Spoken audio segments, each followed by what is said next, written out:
번째 핫피플 누굴까요? 공개합니다. 한동훈 전 대표입니다.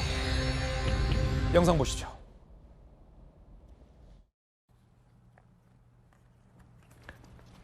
같은 해에 나온 마더와 차오입니다.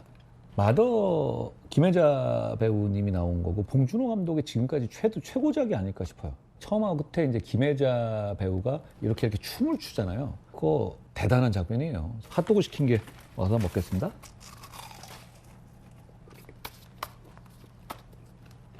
살인의 추억과 극장전.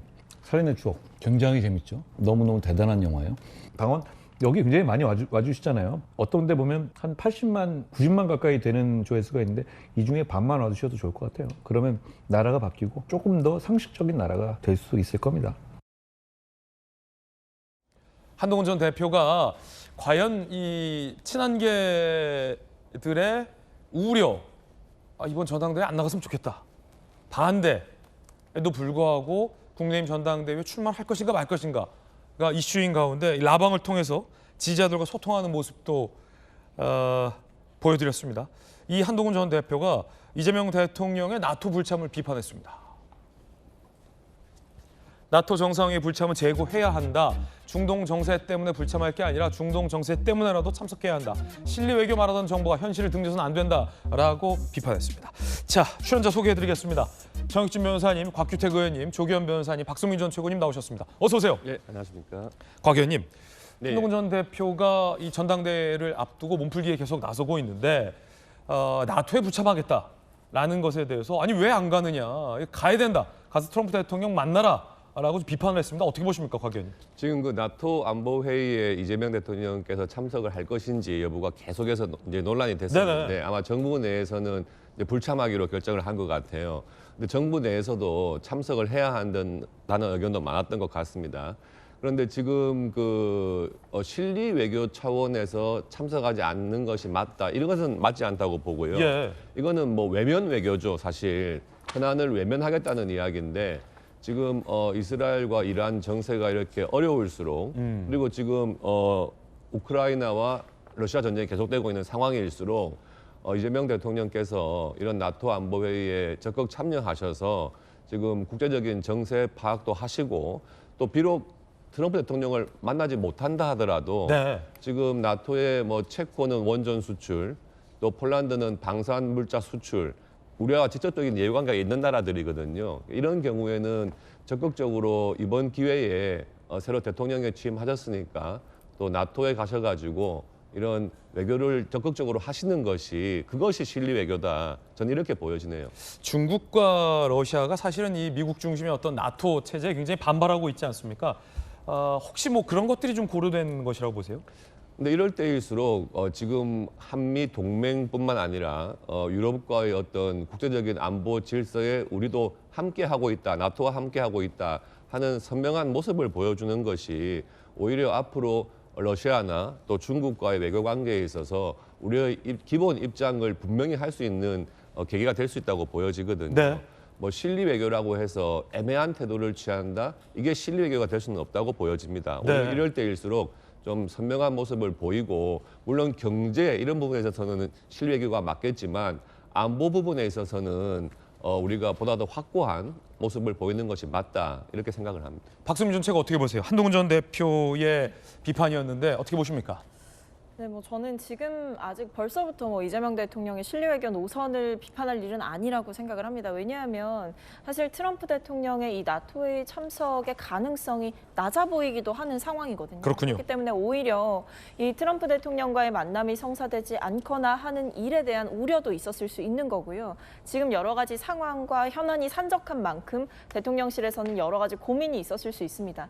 다만 제가 이제 이 부분에 대해서 벌써부터 비판할 일은 아니다라고 말씀드리는 이유는 이 대통령께서 직접 참석하시지 않으셔도 어떤 고위, 그러니까 외교나 안보 라인의 고위급 인사를 파견할 수도 있고 특사를 보낼 수도 있는 방안은 충분히 열려 있기 때문에 그를 통해서 대안을 모색할 수 있는 것도 방법이다. 그래서 벌써부터 어떤 이 대통령의 실용 외교 노선을 비판하는 것은 조금 섣부른 처사가 아닌가라는 생각이 들기 때문에 지금 상황에서 물론 나토 참석의 필요성에 대해서는 저도 공감합니다만 대안이 존재한다는 점, 그리고 그것을 대통령실에서 검토를 배제하지 않고 있다라는 점에서 저는 충분히 다른 대안이 도출될 수 있다 이렇게 보고 있습니다. 한 전 대표 라방에 대해서는 어떻게 보십니까? 전당대회 나오리라 보십니까?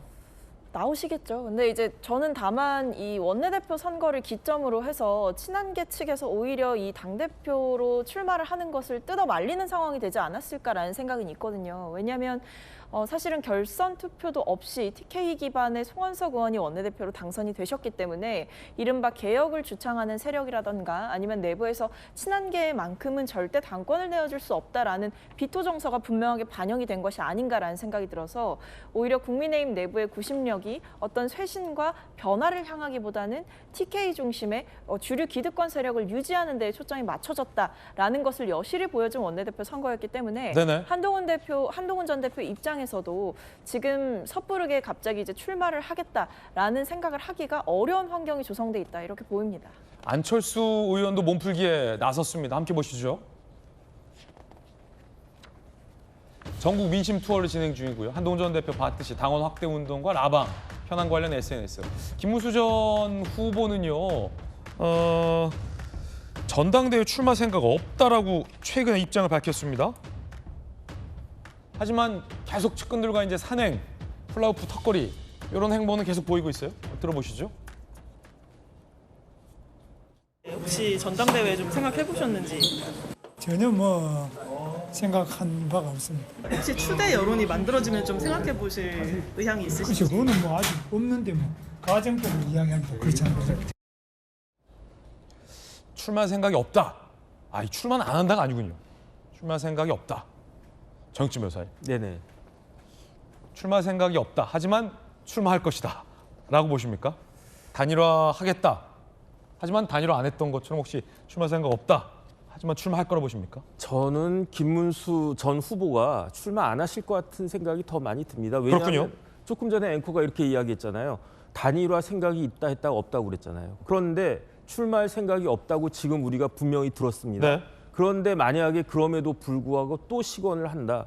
그 사실 단일화 시건은요. 제가 봤을 때 김문수 후보의 정치적인 인생에 있어서 굉장히 큰 문제가 될 뻔했었어요. 그런데 국민의힘의 이른바 지도부에서 말도 안 되는 일을 했기 때문에 그런 그 단일화 이슈가 묻혀버리고 그다음에 이제 어쨌든 대선 후보가 된 거 아니겠습니까? 그 과정에 김문수의 알려지지 않았던 그러한 인생들이 알려지면서 그러면서 40% 넘는 득표를 갖다 한 건데 그럼에도 불구하고 이번에 또 전당대회에 나와서 당대표를 노린다 이렇게 이야기하면 기존에 쌓아왔던 그 좋은 이미지는 다 날아가 버리고 김문수라고 한 정치인은 역시 그 식언을 하는 사람이구나 이런 이미지가 굉장히 강하지 않겠습니까? 그렇기 때문에 그다음에 또 김문수라고 하는 분은요. 제가 봤을 때 국민의힘에게 있어서는 국민의힘의 미래가 될 수는 없는 분 아니겠습니까? 국민의힘의 하나의 그 고문 또는 원로로서 우리 국민의힘에게는 이렇게 깨끗한 정치인이 있다 이런 것들을 보여주는 상징적 존재가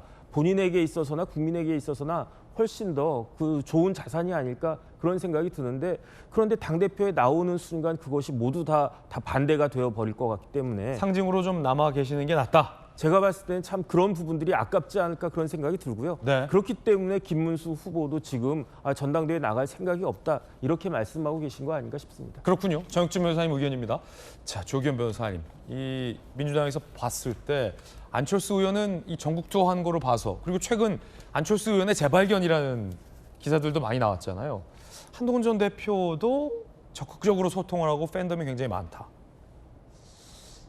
김문수 후보는 일단은 마음이 없다. 어떻게 보세요? 누가 나오고 누가 안 나오려고 보세요? 나갈 생각이 없는 분들이라면 저렇게 세 분의 얼굴이 지금 이 자리에서 얘기될 필요가 없겠죠. 그렇군요. 김문수 후보 같은 경우에도 지금 하는 행보를 보면 출마 안 하실 분의 행보는 아닙니다. 분명히. 그런데 본인이 나서서 전당대회를 나가겠다고 할 수 있는 상황과 입장은 현재로서는 아닌 거죠. 그렇군요. 등 떠밀어주기를 기다리는 게 아닐까 싶고요.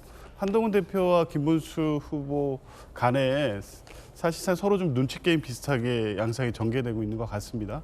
전당대회에 나오면 무조건 돼야 됩니다. 그러니까 돼도 사실은 지금 국민의힘 상황에서 그렇게 명예롭거나 성공할 수 있는 대표가 되기 어려운 상황인데 돼도 지금 당대표 어려운 자리인데 그나마 그것도 안 되는 전당대회에는 안 나오겠죠. 나왔다 치면 크리티컬하다. 예, 그러니까 그 상황에서 지금 특히 두 분 안철수 후보도 뭐 분명히 뭐 출마 의사는 있는 것으로 보이는데 한동훈 전 대표하고 김문수 후보 간에는 네. 이 서로 간에 누가 먼저 이제 출마 선언을 하냐를 가지고 눈치 게임을 하고 있는 게 아닌가 싶은데 결국에 지금 국민의힘의 당내 역학관계상 두 분은 나오게 될 수밖에 없을 것 그럼 같습니다. 두 분이 붙으면 지난 대선 경선 때 두 분이 굉장히 치열하게 1, 2위를 아슬아슬하게 예. 겨룬 바 있는데 이번에는 또 어떻게 될까도 궁금하네요.